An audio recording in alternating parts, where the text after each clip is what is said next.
Yeah, I think to your point, I have heard of more creators in 2025 going back to 9 to 5 jobs than I have in any other year. Mm, And I think wow. you're right. Like it's a lot of people are gave it a try and then we're like, this isn't working. And even just this year, I think has been a change with the rise of AI and Hmm. with TikTok and different shifts and things happening in the industry. I think like brand partnerships have dropped and diminished. And so people are figuring out other monetization streams. Hmm. I think my advice to people has always been I don't think you want to enter into the creative, content creative space with any sort of pressure of this, my livelihood is leaning on this and I have to make this work or else I have to go back to a job. And it's easier said than done, but my advice to people is always to keep the stable, steady 9 to 5 job while you're doing this on the side. And I think most successful creators did it that way. I mean, unless they just took a sabbatical and their parents funded them for a year and then they went viral. Like I think most people started doing this on nights and weekends and building this up on the side as a passion.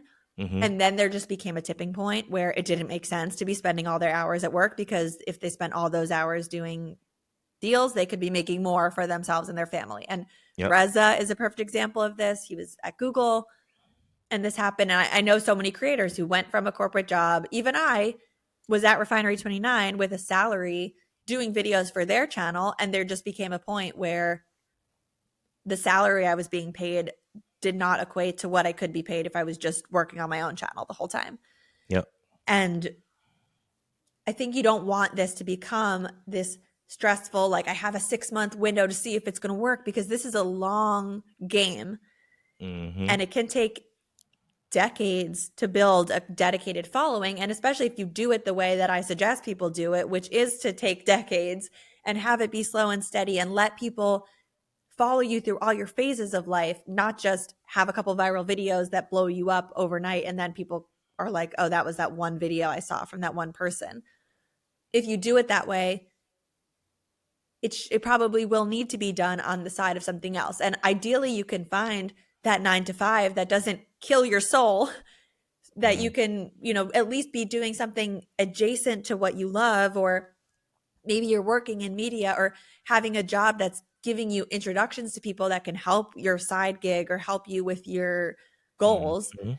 but not jumping in too far too fast to the point where you just regret it and have to revert and go back to a 9 to 5 because it's not working. And then like I feel like once you get a taste of this world and this freedom, I'm never going back to a corporate job from Me here. neither. And I know some people are like, I got a taste of that world and that freedom, and it was more stressful than having a stable salary and a Yep.